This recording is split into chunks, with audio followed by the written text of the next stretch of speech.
Bienvenidos a otro vídeo de el ciclo Lovecraftiano que tengo entre manos, cuya trayectoria sigue esta colección tricéfala que recopila la correspondencia y las misivas de Howard Phillips Lovecraft para traeros una especie de biografía abreviada. Howard Phillips Lovecraft en su vida fue famoso. Era un ratón de biblioteca, vivía retraído y aislado, siempre con la cabeza en las nubes. El tío vivía postrado, como un anciano vegetativo, y su madre se lo recalcaba que estaba en esa condición, con lo cual todo eso encima representaba una conexión que privó a Lovecraft de mucho tiempo para desarrollarse como una persona funcional.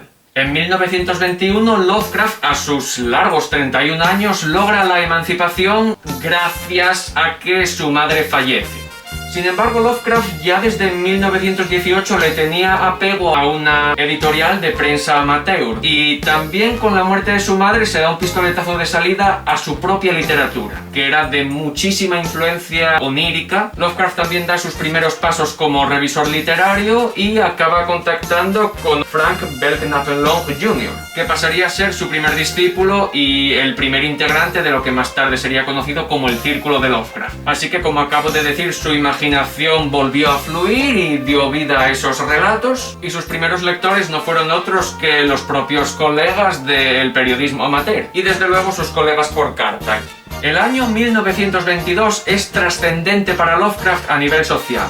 Se junta con otros pocos colegas de la prensa amateur y viaja hasta Nueva York para juntarse con Sonia Green, la que terminará siendo su futura esposa. Y no solo eso, sino que aquel mismo verano en Nueva York el diámetro del círculo de Lovecraft se amplía cuando sus colegas le introducen a Clark Ashton Smith, otro discípulo al que Lovecraft consideraba más que un igual, alguien por encima de él. Las conversaciones por carta entre Lovecraft y Clark Ashton Smith por parte del primero siempre fueron de elogio y alabanza, ya que para el maestro de Providence, Smith era el único que realmente comprendía en los mismos términos la literatura extraña como lo hacía él.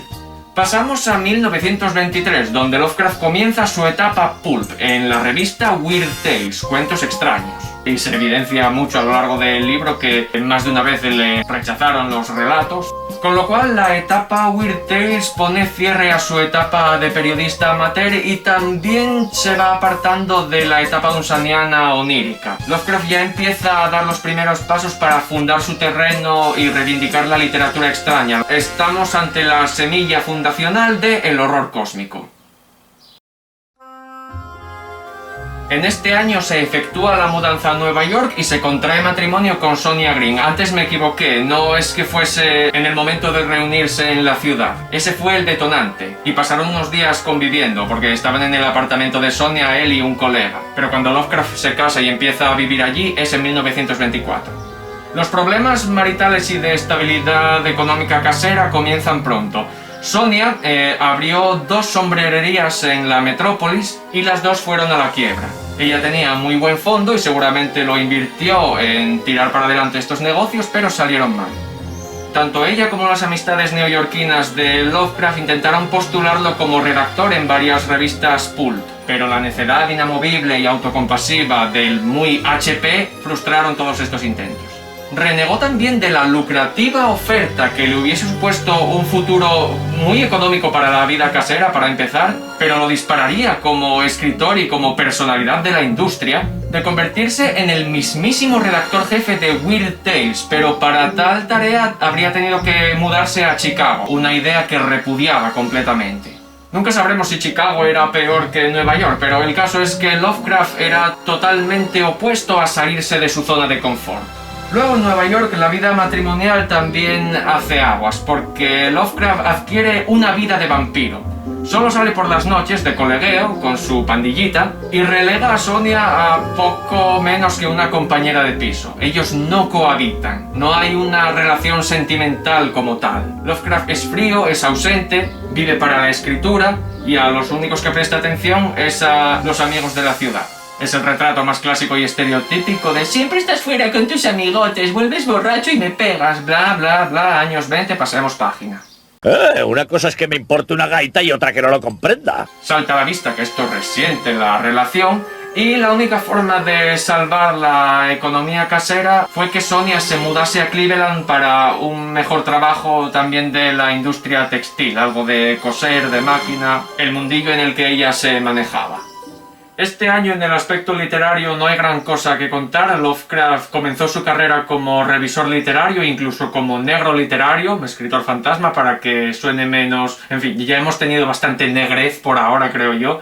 Y destaca su relato colaborativo, más bien inspirado por la sugerencia de Harry Houdini, célebre ilusionista, mago y un pelín cara dura, porque lo que quería era que Lovecraft le escribiese un cuento partiendo de su anécdota turística en Egipto, donde por la fama que tenía unos aldeanos lo secuestraron, amordazaron, cegaron con una venda y tiraron dentro de una pirámide para que demostrase sus dotes de escapismo sin preparativos previos. Querían un show en vivo y en directo. Y de ahí nació un relato de ultratumba ensalzado por la habilidad de Lovecraft en base a esa experiencia del hombre del espectáculo. Con respecto a literatura lovecraftiana como tal, 1924 tampoco tiene gran cosa. Lovecraft redactó La casa habitada, que pasó por un historial de publicación muy sufrido, de hecho no se publicaría ni editaría hasta años posteriores, y fue uno de tantos malos tragos dentro de la industria para el maestro de Providence, ahora afincado y para su disgusto en la Nueva Ámsterdam. En cuanto a correspondencias, existe una en forma de crítica a la demanda literaria contemporánea que Lovecraft le escribió a el nuevo editor de Weird Tales, que lo estaba pasando regular por la respuesta de las audiencias al material que se publicaba, porque tenían unas exigencias hacia el tipo de literatura que se presentaba en estos magazines, que se podría decir deprimía un poco a este hombre, porque él para trabajar tenía lo que le llegaba, y que aún así estaban disgustando al público por lo que fuese. ¿Quiere que le meta la revista por el mismísimo churullo? Así que en su apoyo hacia el buen editor, Lovecraft dice: mi querido señor Henneberger, cuando veo que una revista tiende a lo convencional, a quien menos culpo es a sus directores y editores, porque un simple vistazo al terreno de la escritura profesional ya basta para mostrar que el problema es infinitamente más amplio y profundo. Es algo que no afecta a una sola publicación, sino a toda la atmósfera y el temperamento de la industria de la narrativa americana. Tampoco puedo culpar a nadie de manera demasiado drástica, porque soy consciente de que gran parte del problema es del todo inevitable, tan poco susceptible al remedio humano como el destino del protagonista de un drama griego. Tenemos en América a un público muy convencional y semiculto, un público formado bajo una fase u otra de la tradición puritana y prácticamente abotargado hasta la insensibilidad estética por culpa del monótono y omnipresente exceso de énfasis en el elemento ético. Tenemos a millones de individuos que carecen de la independencia intelectual, el valor y la flexibilidad necesarios para extraer la emoción artística de una situación grotesca y que solo experimentan empatía con un relato cuando éste omite el color y la nitidez de las emociones humanas reales y presenta de forma convencional una trama simple basada en valores artificiales y éticamente edulcorados y orientada a un desenlace plano que termine reivindicando hasta el último lugar común vigente y no deje misterios sin explicar a la limitada comprensión del lector más mediocre. Esa es la clase de público a la que hacen frente los editores, y solo un necio o un autor amargado por los rechazos podría culparlos de una situación que no han causado ellos, sino que es el resultado de la misma esencia y tradición histórica de nuestra civilización. Si los editores de revistas generalistas buscaran y usaran ejemplos originales de narrativa, perderían casi hasta el último lector. La mitad de la gente no entendería de qué tratan los relatos y la otra mitad le resultarían antipáticos los personajes porque pensarían y actuarían como personas reales y no como esos monigotes que la clase media americana ha sido educada y persuadida para considerar y aceptar como personas. Tal es, repito, la situación inevitable de la narrativa generalista, de la gran mayoría de relatos que establecen el estándar nacional y determinan el tipo de formación técnica que se les inculca a todos los estudiantes de narrativa. A esto se le añade, como obedeciendo a la perversidad de un destino maligno, la exigencia de una producción cuantitativamente excesiva que plantea un público impaciente. Para decirlo claramente, el pueblo americano exige más relatos por año que los que pueden escribir los autores verdaderamente artísticos de América. Y por supuesto, esto no sirve cuando hay que llenar cientos de revistas a intervalos regulares. Hay muchas páginas que llenar al mes o a la semana, y si no lo pueden hacer los escritores artísticos, entonces los editores deben encontrar la segunda mejor opción. Personas con un talento simple, capaces de aprender ciertas reglas mecánicas y giros técnicos y de producir textos con buena apariencia, cuyo único mérito sea ajustarse a patrones y repetir las situaciones y reacciones que la experiencia previa muestra que la gente ha encontrado interesantes. La síntesis de lo que Lovecraft consideraba las audiencias de su época. En muchos casos estos autores alcanzan la popularidad porque el público reconoce los elementos que le han agradado antes y se siente satisfecho con el mero hecho de recibirlos una vez de forma transpuesta. Por consiguiente, el éxito no llega al verdadero hombre de genio, sino al tipo astuto que sabe captar el punto de vista del público y dorarle la píldora. En cambio, la narrativa extraña no está sometida a las limitaciones de la narrativa generalista. Cuando una persona, la clase de persona que integra el público de la narrativa macabra, quiere un relato extravagante, está dispuesto, más que dispuesto, a aceptar algo que se aleje de los caminos ya transitados de la tradición nacional, la tradición de la insipidez convencional. He aquí nuestra excepción verdadera, el hombre que quiere algo original, pero a la vista de una tradición general que usurpa toda la educación de nuestros narradores, solo podemos preguntarnos en tono trágico: ¿quién se la va a dar? La costumbre popular le inculca a todo autor joven la idea de que debe conformarse a patrones establecidos y reflejar un mundo y una psicología petulantes y artificiales. He intentado tutelar a un joven de esta ciudad, un tipo con unos inicios convencionales pero que ahora está ansioso por triunfar con lo extraño. Una y otra vez altero su trabajo, borrando situaciones, imágenes y reacciones estereotípicas e introduciendo toques que a él no se le habían ocurrido, pero que considero dramáticamente eficaces en ese tipo de obra. Una y otra vez lo corrijo, pero con resultados descorazonadores. Durante un tiempo tengo éxito, pero luego, a trompicones, se vuelve a imponer su vieja formación, y todo el tiempo que paso intentando ayudarle me acomete una sensación curiosamente contradictoria de culpa. Porque quizás lo esté estropeando de cara a ganarse la vida en el terreno de la narrativa no extraña a base de hacerle perder la fe en las convenciones ostentosas. Lovecraft se preocupaba por sus chavales, vale que le asqueaba cómo se componía la narrativa moderna. Pero si había que ceder a las convenciones para ganarse la vida, él no repudiaba a sus ahijados por intentarlo en el mundillo. Así pues, cuando leo Weird Tales y veo de vez en cuando un relato lleno de cosas trilladas, nunca se me ocurre culpar al señor Baird. Soy perfectamente consciente de que se ha visto obligado a aceptar el material en cuestión porque no existe hombre vivo capaz de obtener la cantidad suficiente de algo distinto como para llenar el número requerido de páginas en los plazos estipulados. No creo que se escriba en América la suficiente literatura extraña de primera categoría como para nutrir una revista mensual del tamaño de Weird Tales, y dicha producción solo se podría desarrollar a base de coger al joven autor y darle la posibilidad de que se abstuviera de hacer narrativa convencional. Lo mejor que encontrarás vendrá seguramente de hombres de cultura liberal que se dedican a escribir a modo de pasatiempo, por el simple placer de hacerlo, y no con mentalidad profesional. Paréntesis, yo, Howard Phillips Lovecraft, cierro paréntesis. Otra cosa que he notado es que algunas de las ideas que muestran mayor potencial de originalidad y de comprensión de la esencia de lo terrible y lo grotesco, las manejan unos novatos evidentes, o por lo menos unos escritores sin dominio de la técnica ni sentido de la armonía literaria. Creo sinceramente que una forma de obtener buen material extraño es decirle al director que afine su olfato en pos de lo genuinamente grotesco y sin importar la técnica, que acepte cualquier trama potente o triunfo atmosférico sin importar la técnica ni el dominio del lenguaje, pagando la mitad del precio habitual del mercado y explicándole al autor por qué, y que después ordene que el material en bruto lo reescriba algún redactor en plantilla con formación competente que podría añadir su nombre como colaborador o no, dependiendo de la cantidad de trabajo que haya puesto. Trayéndotelos a tu terreno, Lobby? Muy astuto. De esta forma estoy convencido de que podrá obtener mucho mejor material que si excluye todos aquellos manuscritos que no lleguen a cierto mínimo de calidad técnica. Por supuesto, no va a haber una gran abundancia de estos manuscritos notables pero inadecuados. Aún así, creo que habría los bastantes como para permitir su aceptación y reescritura. Sé que yo he corregido muchas veces material para otra gente que de entrada parecía muy tosco, pero que después de terminarlo me ha hecho desear que yo fuera su autor al 100%. Vaya, esto nunca lo va a volver a opinar de sus colaboraciones y relatos como escritor fantasma. Creo, sin embargo, que si contara con el capital necesario, una revista podría formar a un grupo de escritores eficaces de literatura extraña a base de ofrecerles un terreno abierto y lucrativo, y de permitir que un experto les hiciera recomendaciones en materia de lecturas. ¿Qué autores evitar y a qué otros emular? HP.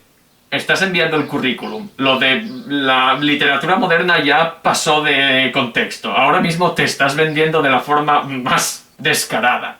Esa idea que menciona usted de expandir y amplificar historias reales de terror y tragedias atroces resulta interesante y seguramente sensata desde el punto de vista del interés popular. Sin embargo, desde el punto de vista artístico, desde el punto de vista de la evocación eficaz de un éxtasis innombrable de miedo nítido y excitante, no creo que nada pueda igualar a la buena narrativa extraña.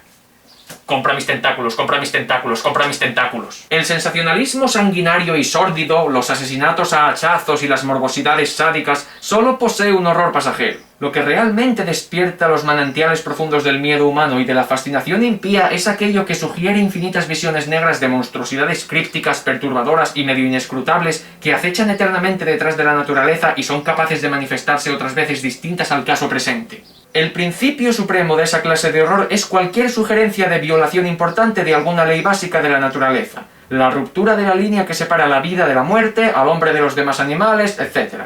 O bien la aniquilación del principio del tiempo y el espacio, que resulta en la yuxtaposición de eras o ubicaciones enormemente remotas. Mi libro, Luna de Chulú, ya está disponible en las librerías más cercanas. Cómpralo.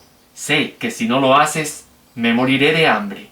Dios, ¿cuánto queda de esta carta, tío? Empecé en la 140 y algo y voy por la 170 y pico. Voy a cribar esta carta como no está escrito. ¿Cuánto tiempo llevo grabando? Llevo 34 minutos con una sola carta de 1924. Esto es una salvajada. Tío, yo sé lo que es subir vídeos más largos de la cuenta, por divagar y por ser un charlatán. ¿Qué soy, la reencarnación de Lovecraft? Bueno, no odio la narrativa moderna, pero sí odio la cultura audiovisual moderna. Estoy hasta los cojones del streaming y de temporada partida a la mitad de una hora por capítulo. No pasa nada hasta el final, luego me reenganchas, luego tengo que esperar 2 años para otra temporada.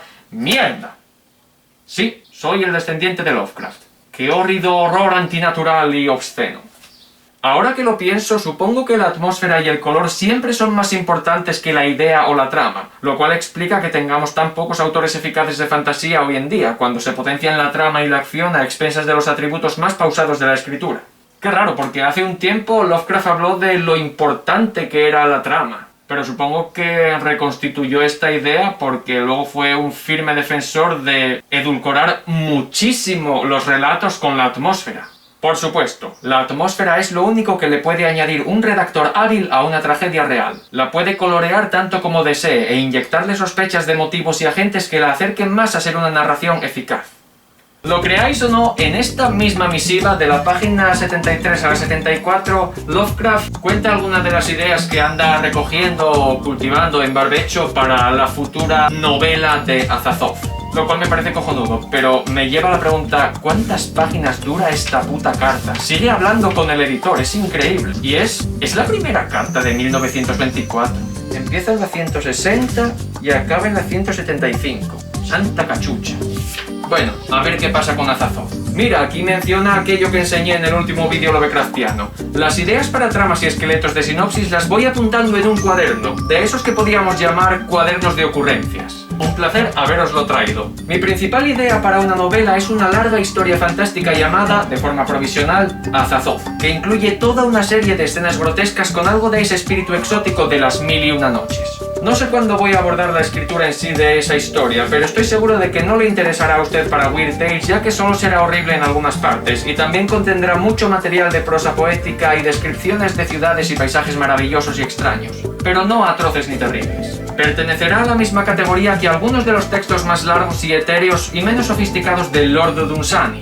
En las partes de terror, sin embargo, no tengo intención de ser para nada insípido ni convencional. Seguramente esté ambientado en un planeta lejano y no haya personajes humanos en el sentido aceptado de la palabra.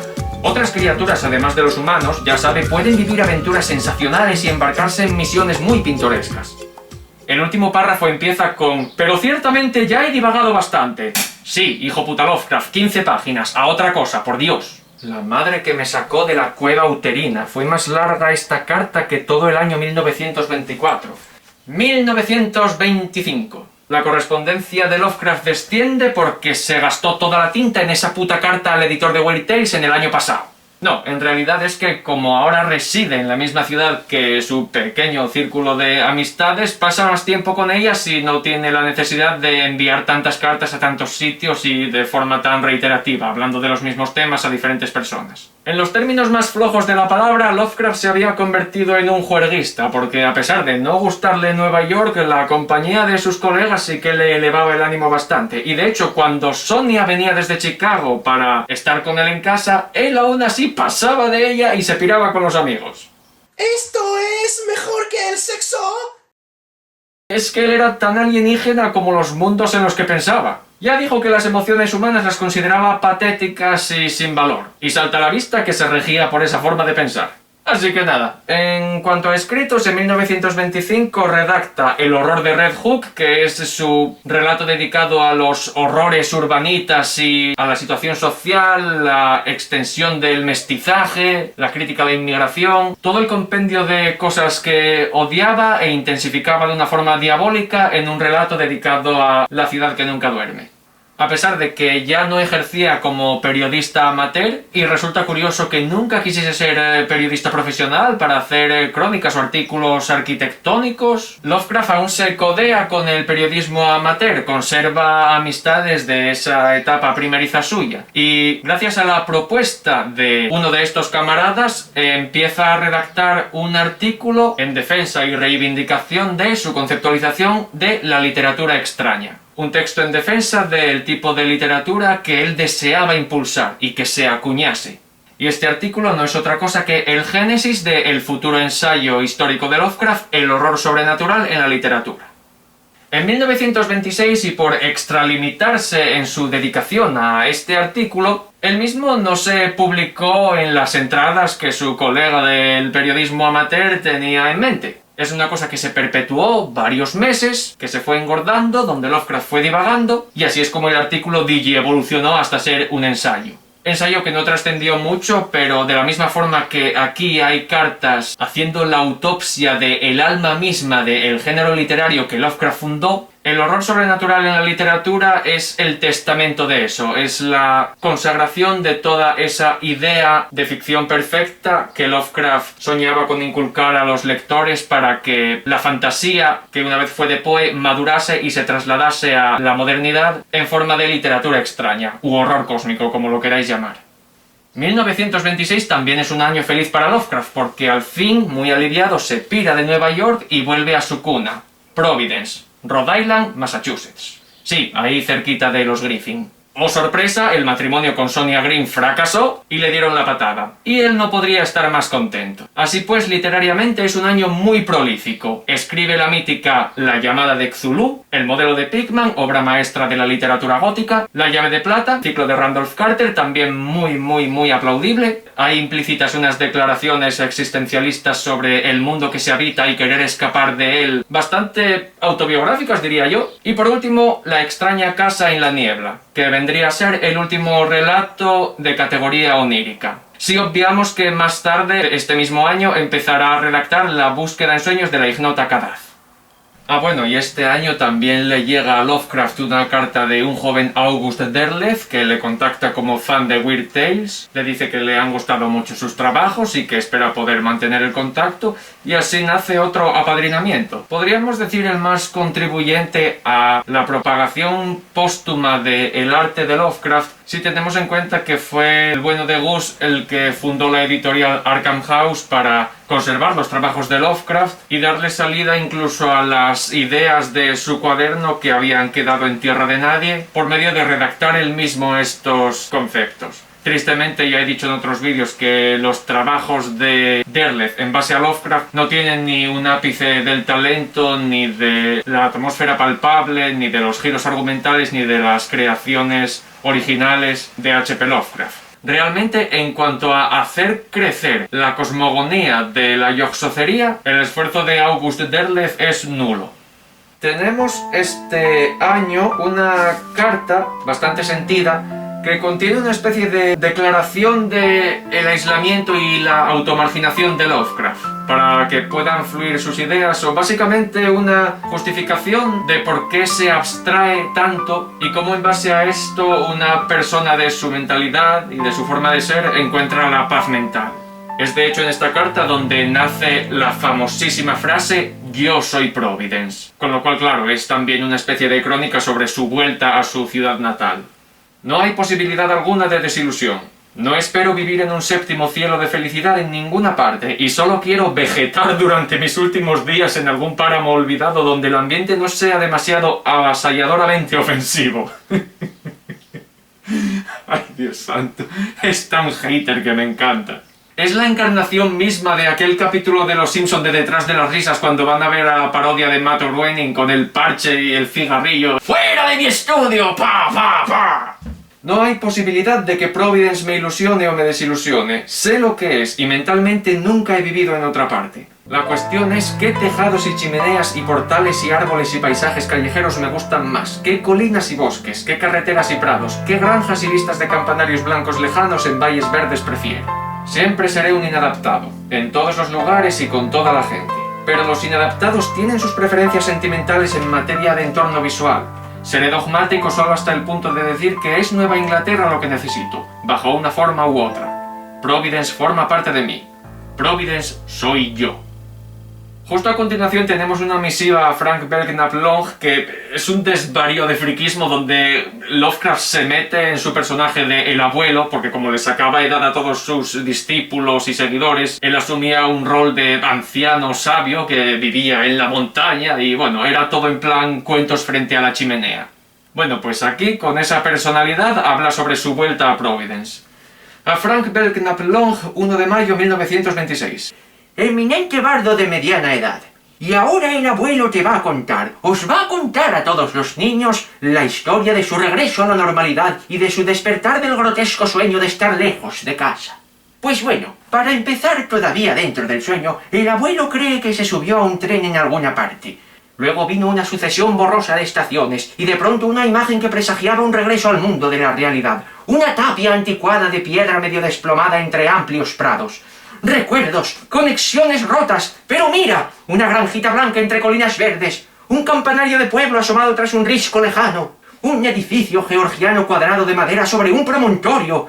¿Quién soy? ¿Dónde estoy? ¿Qué soy? Soy un cadáver que antaño vivió y he aquí los indicios de la resurrección. Es que está como una puta cabra.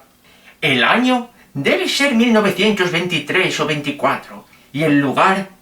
¡Mira! Los letreros familiares de antaño. Jabón de Brea Packets. Bacalao Gortons. ¡Dios, estoy vivo! La la la la la la la la la la. No es mentira esto, lo trae aquí, ¿eh? De verdad. Y estoy en casa, Novanglia Eterna, Novanglia Caput Mundi, la provincia real de Connecticut que linda por el este con el centro de la civilización. Me invadió una sensación de adentrarme por corredores inexplorados y vi fechas bailando en el éter. 1923, 1924, 1925, 1926, 1925, 1924, 1923... ¡Zasca! 2 años al infierno, pero ¿a quién demonios le importa? Se termina 1923 y empieza 1926.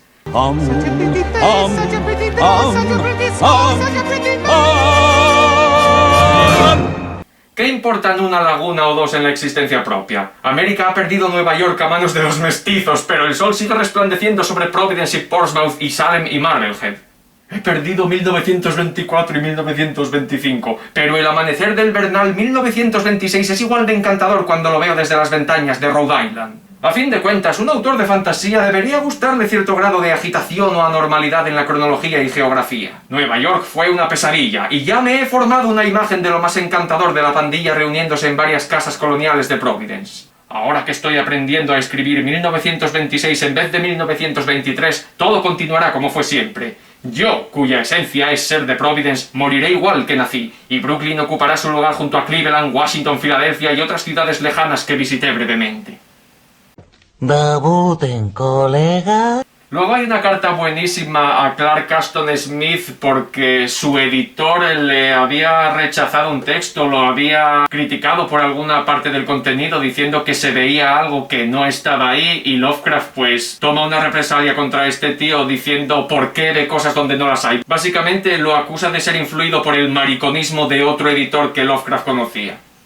Querido C.A.S., en cuanto a la idea que tiene Long de que la obra de usted contiene sistemáticamente simbolismo fálico, es algo que se le ha contagiado de Loveman, que parece haber hecho la suficiente investigación en ese terreno para ver falos en la mayoría de las cosas, desde los campanarios de las iglesias hasta las secas.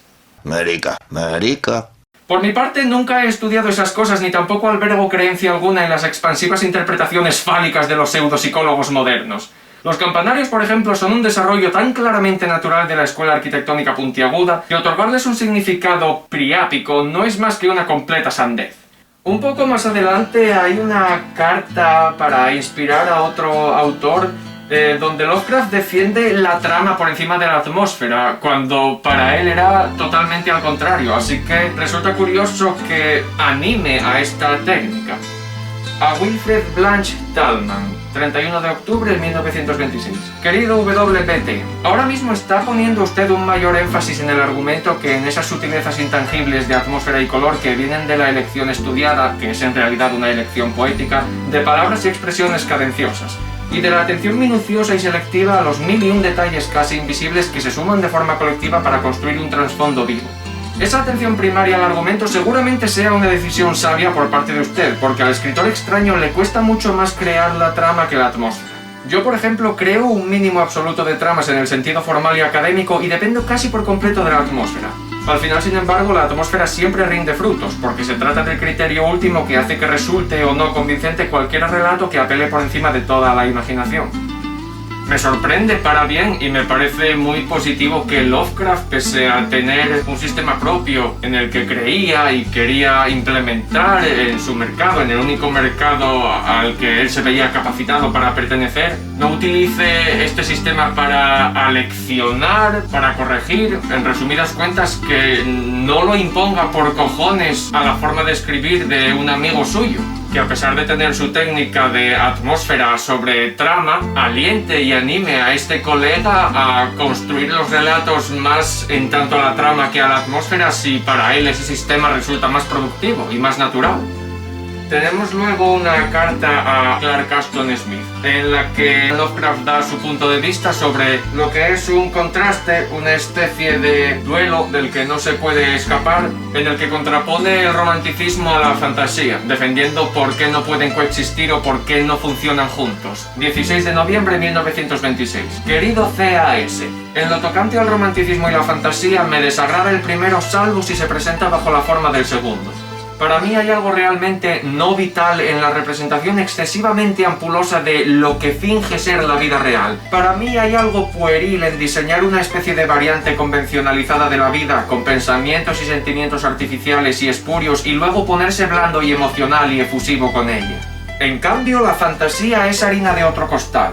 Ahí tenemos un arte basado en la vida imaginativa de la mente humana, reconocida con franqueza como tal y a su manera igual de natural y científica. Dunsany escribe, y usted pinta y también escribe, se refiere a Clark Ashton Smith, recordad que era artista multidisciplinar, la épica genuina de la región etérea igual de bien fundamentada y definida que el mundo de la existencia real, y como no fingen ustedes que sea el mundo real, sino que lo reconocen como un mundo de fantasía, el arte de ustedes tiene una verdad y una dignidad y una importancia estética de las que, en mi opinión, carece el romance sentimental terrestre.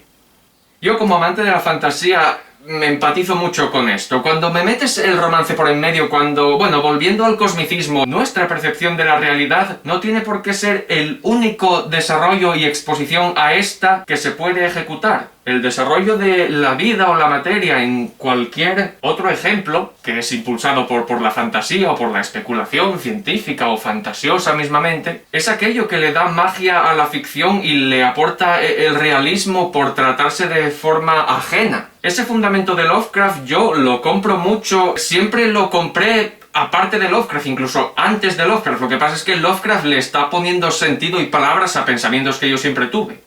Y a mí lo que me interesa en la ficción es ver algo a lo que el hombre se tiene que enfrentar y no lo puede combatir con facilidad. Y yo ya sé que en Hollywood tiene que ganar la humanidad siempre, pero en términos de mostrar la fuerza de lo que es ajeno a la humanidad, la forma de introducir eso en las historias a mí me parece crucial y le doy la razón a Lovecraft en esto. No son exactamente el mismo camino lo del patetismo humano contra la amplitud del cosmos como el romanticismo y la sensiblería dentro de la fantasía. Pero como acabo de leer desde la carta, Lovecraft lo que valora es que no se interponga el sentimiento humano, la fantasía y el cosmicismo tienen que alejarse mucho de lo convencional y de aquello que conocemos. Tiene que hacernos flipar. Y si lo vas solventando o guiando por medio del sentimentalismo humano, pues lo estropeas, porque lo que necesitas mostrar es lo implacable que es lo ajeno, no tu capacidad de sobreponerte para entenderlo y combatirlo, en el caso que haya que combatirlo. Y yo diría que si vas a poner perspectiva humana en el tablero, lo que tienes que hacer es abrazarte a un sentimiento humano que venga del descorazonamiento, que no sea algo positivo, que sea algo que incluso sume a lo drástico de la potencia horrífida que te trae lo ajeno y externo. Si de esa fantasía horrible solo te puedes librar con un sacrificio o atentando contra la propia moral y ética humanas, si es peor el remedio que la enfermedad, ahí sí que estás ejecutando un sentimentalismo válido. Qué pesadito que soy. Bueno, pasemos a 1927.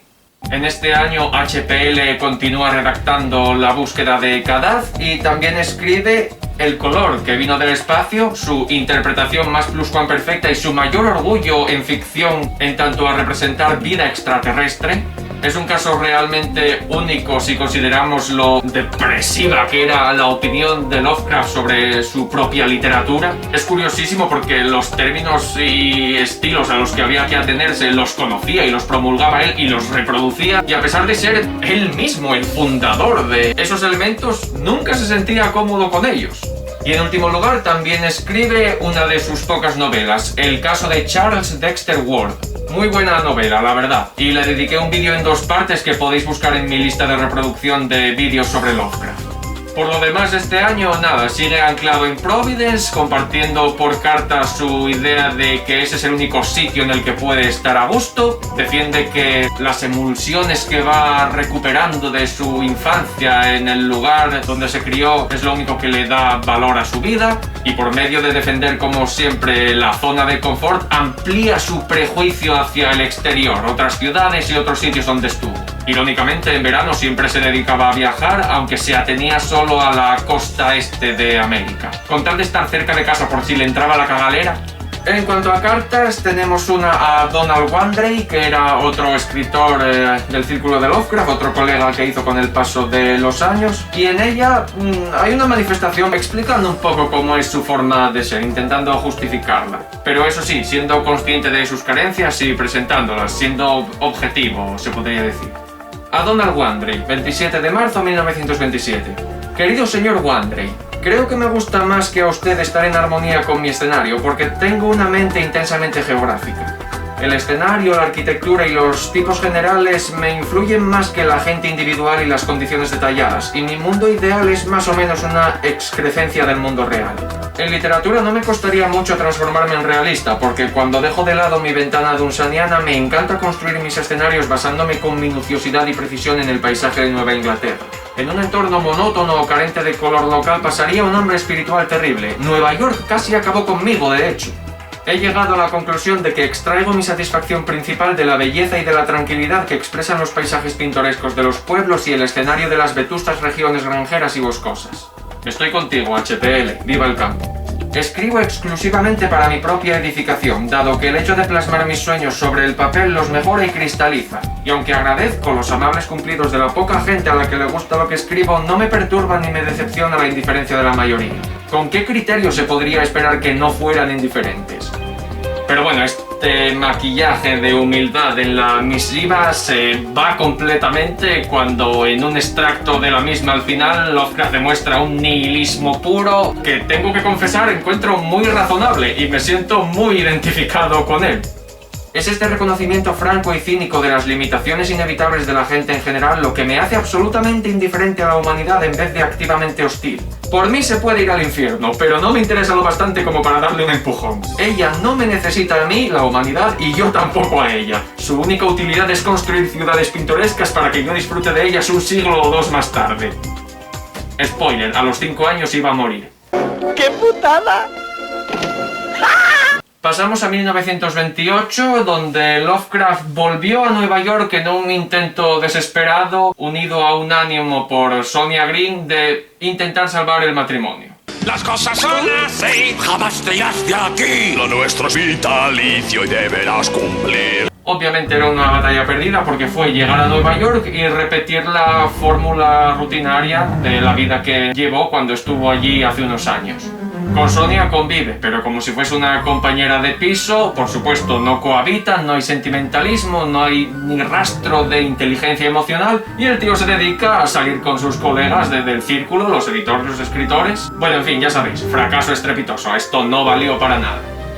A lo largo de este año, Lovecraft se tiró mucho al revisionismo y a la escritura fantasma para autores que, bueno, años después publicarían lo que hoy se conoce como colaboraciones con Lovecraft. La cosa es que estos encargos despertaron bastantes quejas, sumadas a aquello en lo que se convertían las propuestas de relatos y colaboraciones, porque Lovecraft traía mucho a su terreno las ideas que le brindaban, y claro, los participantes quedaban descontentos. También hay que decir que algunos de estos autores y autoras frustrados simplemente daban una pizca de algo, de un concepto, y realmente la integridad de la obra pertenece a Lovecraft. Así que Lovecraft, a pesar de tener bastantes carencias y de ser muy cerrado en el estilo y en la forma de ejecutar la literatura, su literatura, la gente que lo contactaba a veces tenía más cara que una vaca con flemones. Porque imagino que querían alcanzar una fama o abrirse a un mercado donde se ahorrasen el primer paso, Lovecraft les hiciese el trabajo y a partir de ahí, pues, no sé, en fin, no sé cómo pensaba esta gente. Pero a lo que vamos, estos encargos despertaron quejas no solo por la deformación de la creatividad, sino porque llevaban mucho tiempo, ya que Lovecraft, según llegaba el verano, se ponía a viajar, a hacer diarios de viajes, aumentaba muchísimo más el volumen de su correspondencia. Se me olvidó comentar al principio que a veces sus cartas podían llegar a tener 40 o 50 páginas, o sea, era monstruoso. Este hombre era más parlanchín que cierto tío que sube vídeos a YouTube que yo conozco, un cuatro ojos de mierda que si lo pillo un día por la calle le voy a dar así, ¡ñe! ¡Me cago en... Vaya leche, ¿de dónde vino eso? Así que eso, la carrera como escritor fantasma se disparaba, pero era conflictiva porque Lovecraft estaba a lo suyo. Un relato coescrito, perdón, más bien reescrito de este año fue La maldición de Yig, que hizo junto a Cealia Brown Reid, una escritora que reincidiría en el proyecto de colaborar con Lovecraft y gracias a la cual tenemos un relato de horror cósmico de los mejores de Lovecraft que pasó fuera del radar, porque el radar lo compone un fandom postureta que solo piensa en tentáculos y sectas y cosas indescriptibles del espacio exterior. Pero ya llegaremos a más colaboraciones. En lo personal para Lovecraft, este año se funda la maravillosa historia El horror de Dunwich. Bueno, como la correspondencia de este año es bastante pesada y no tiene nada destacable, saltemos a 1929. Este año Lovecraft continúa viajando, le entró la vena de trotamundos y al intensificarse sus viajes también se intensifica su correspondencia ya hasta el punto de la pesadez. Aquí la gente ya le empezaba a dar altos o directamente hacer las cartas pelota y tirarlas a la papelera. Además, las correspondencias se componían esencialmente de diarios de viajes, porque ya te digo, Lovecraft este año parece que no paró por casa. En su defensa, sí que se abrió un poco más al mundo porque los viajes de este año fueron interestatales. Lovecraft fue por primera vez en avión hasta Washington DC. Lo mejor es que al ausentarse de su escritura por viajar, acabó conociendo corresponsales de lo más bizarros que acaban pareciendo personajes de sus historias, quizá inspiraron protagonistas de sus historias. Las personitas que conoció este año llaman muchísimo la atención. En Vermont, ahí arriba al norte de la costa este, una zona rural, Lovecraft conoció al Woodleburn Harris, un ermitaño excéntrico. Yo me imagino a este señor como el típico paleto en el porche de casa, en la mecedora. Es el típico que siempre te desaconseja que vayas al monte en las pelis slasher y casi da más miedo el palurdo del banjo que el asesino en cuestión. Y luego en la esquina contraria, en Washington DC, estaba Elizabeth Tuldridge, una poetisa que estaba postrada en silla de ruedas y vivía en un geriátrico, y lo que hacía era mandarle recortes de prensa curiosos a Lovecraft. A la caza del misterio, chato. En cuanto a escritos, este año simplemente tenemos la colaboración El túmulo, que era con la ya mencionada Celia Brown, y es el relato al que me refería hace un momento. Esa historia que decía que en materia de horror cósmico es cojonuda. La propuesta es que los nativos americanos eran psiónicos psíquicos de otro planeta, e hicieron una civilización bajo tierra, bajo ese túmulo, y debajo de la civilización había otra civilización que era pagana y maldita, descubrieron lo que había ahí abajo. ¿Cómo estás? ¿Cómo estás? ¿Cómo estás? ¿Cómo estás? Es muy horrido y muy aislante todo lo que es en ese relato. Y lo mejor es que Celia, o Cealia, no sé cómo cojones se pronuncia el nombre de esta muchacha, pero bueno, la única indicación que le dio a Lovecraft es que hay un túmulo no sé dónde y a veces aparece un fantasma, y en ocasiones no tiene cabeza. Ella quería un relato fantasmagórico, y Lovecraft fundó una civilización indígena de las estrellas con poderes psíquicos. Si eso no es revalorizar, vamos, buenísimo relato El túmulo, súper recomendadísimo. Pasando ya a las cartas, en el 22 de marzo hay una a Clark Ashton Smith, donde Lovecraft relata un encuentro con un personaje muy particular, sobre todo por su pasado, por su procedencia. Querido Clark Ashton, su genialidad y fertilidad inagotables me resultan al mismo tiempo maravillosas y envidiables. Yo soy incapaz de escribir salvo cuando dispongo de la bendición del descanso ocioso. No he producido nada desde el horror de Dunwich. Por cierto, ese relato me ha reportado una carta muy interesante de una curiosa señora mayor de Boston, descendiente en línea directa de la bruja de Salem Mary Esty, que fue ahorcada el 19 de agosto de 1692 en Gallows Hill. La señora en cuestión me hace alusiones veladas a extraños dones y tradiciones que se han transmitido en su familia y me pregunta si tengo acceso a alguna brujería secreta y arcana de Nueva Inglaterra. También quiere saber si Dunwich y Arkham son lugares reales. Voy a contestarle a su carta y ver si puedo conseguir que la buena mujer me cuente algunas de esas tradiciones de brujas que se transmiten en susurros. Una historia de los horrores de Salem basada en información confidencial de una vieja con sangre de bruja seguramente sería un producto sensacional. Sigue el tema con otra carta el 14 de abril. Mi querido Clark Ashton, sí, la carta aquella de la descendiente de una bruja fue de lo más curioso y todavía estoy esperando sus oscuros testimonios cuando por fin se muestre dispuesta a desvelar historias familiares genuinas. Parece que sus antepasados conocían muy bien al brujo de Marblehead, Edward Diamond, y a su hija Moll Pitcher, cuya casa, apodada la Vieja Mazmorra, sigue en pie en Buring Hill, y que ella misma, la anciana en cuestión, a través de la estirpe Esti o Este, es heredera de los d'Este de Ferrara, Italia, y descendiente de nada menos que la maligna Lucrecia Borgia. ¡Menudos ancestros!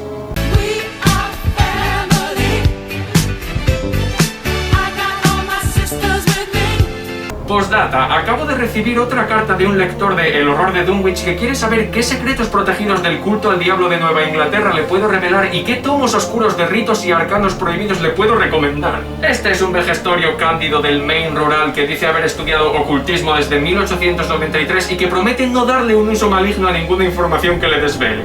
Tiene un rebote muy curioso esta postdata porque, como sabrán algunos, Maine es el lugar donde Stephen King emplaza la mayoría de sus novelas.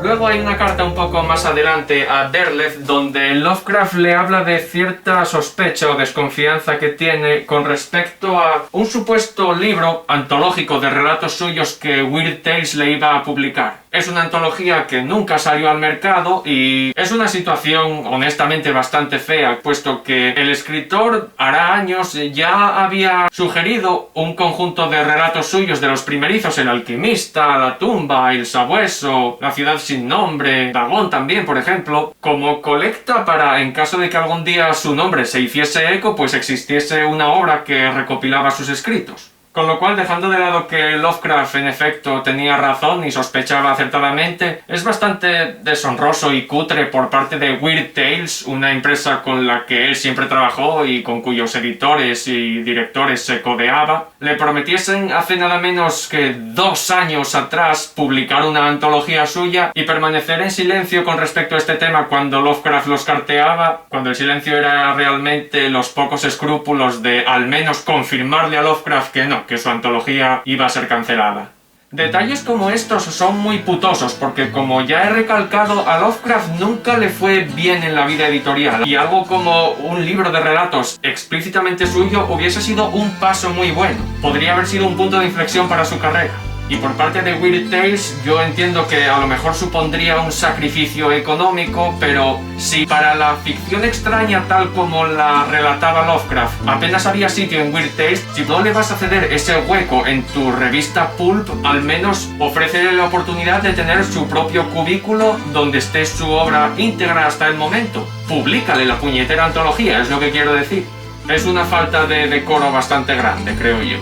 Ya puestos, hablemos un poco de crítica literaria, editorial en este caso. Una misiva a August Derleth del 7 de diciembre en la que Lovecraft le mete un poco de caña a la figura del crítico. Querido A.W., debo replicar que la familiaridad con la literatura de una época cualquiera no valida la capacidad de un crítico para juzgar una obra de arte en general. El arte genuino es absolutamente atemporal, y si un hombre posee una cantidad adecuada de gusto general y un conocimiento de fondo de la literatura clásica, será perfectamente capaz de opinar sobre la obra que sea, sin importar si es o no erudito en los productos especiales de la década en que se escribió. De hecho, la ausencia de esa familiaridad especial suele ser una cualidad en mayor medida que un defecto, dado que nunca podremos estudiar algo de forma imparcial a menos que lo separemos de lo transitorio y lo local y lo midamos en relación con el fondo de la tradición literaria. Nuestras opiniones sobre las cosas inmediatas siempre se ven distorsionadas y confinadas por la novedad y la perspectiva imperfecta. Esto lo podemos ver fácilmente comparando nuestra valoración presente de los libros de hace una década con la valoración temporal que hicimos cuando acababan de salir. Bueno, sigamos. De los productos de cada generación sobreviven unos pocos, pero ¿cuántos críticos hay que elijan esos pocos correctamente en su momento? Por consiguiente, diría que uno es mejor crítico si no ocluye su gusto y entumece su sensibilidad con un exceso de obras menores de cualquier periodo en particular. Irónicamente, Lovecraft siempre se quedaba en 1800 y pico con Poe, con Dunsany, tal y cual, o sea, está diciendo que hay que ser más laxo con el momento en el que hay que apreciar la obra y no cerrarse en él para no ponerlo en comparativa con las posibilidades expansivas de la misma literatura. Lovecraft no era precisamente de predicar con el ejemplo. El crítico verdadero es no cronológico y equilibrado, es decir, conoce la tradición entera, de forma uniforme e igualitaria. Dios sabe que yo no pertenezco a esa categoría ideal. De hecho, no soy crítico, solo un ciudadano común y corriente que sabe lo que le gusta y lo que no. Pero ese es mi ideal de crítico. Me parece una carta muy bien fundamentada. Siento ser tan gafapasta, pero empatizo mucho con Lovecraft. Yo creo que está muy bien que Lovecraft reconozca una figura de crítico y a qué se debe atener como profesión. Perdón por ser tan arrogante y pedante de meter aquí lo que yo pienso, pero para mí ser crítico es una cosa que como profesión no sirve y no lo veo respetable porque incluso en los términos que Lovecraft dice, siendo un culto en toda la extensión de la palabra, conociendo todas las áreas y estando al tanto de una escuela de sabiduría y unos estándares artísticos, en algún momento Lovecraft en este mismo libro, en alguna de las cartas, dice que el arte no se puede meter en un corral ni en unos ideales, que tiene que ser todo con la fantasía, con la imaginación. No puedes cercar la creatividad humana. Y claro, en esos mismos términos yo creo que con la opinión pasa igual. Crítico como profesión significa la privatización de la opinión y me da igual la cantidad de escuela y tradición que haya. Es como imponer gustos y los gustos no se pueden imponer, tío. La opinión siempre es subjetiva. Supongo que me parece bien que Lovecraft tenga una idea de crítico, pero sobre todo que se confiese como un tío al que le gustan unas cosas y otras no. Bien por Lobby Dobby.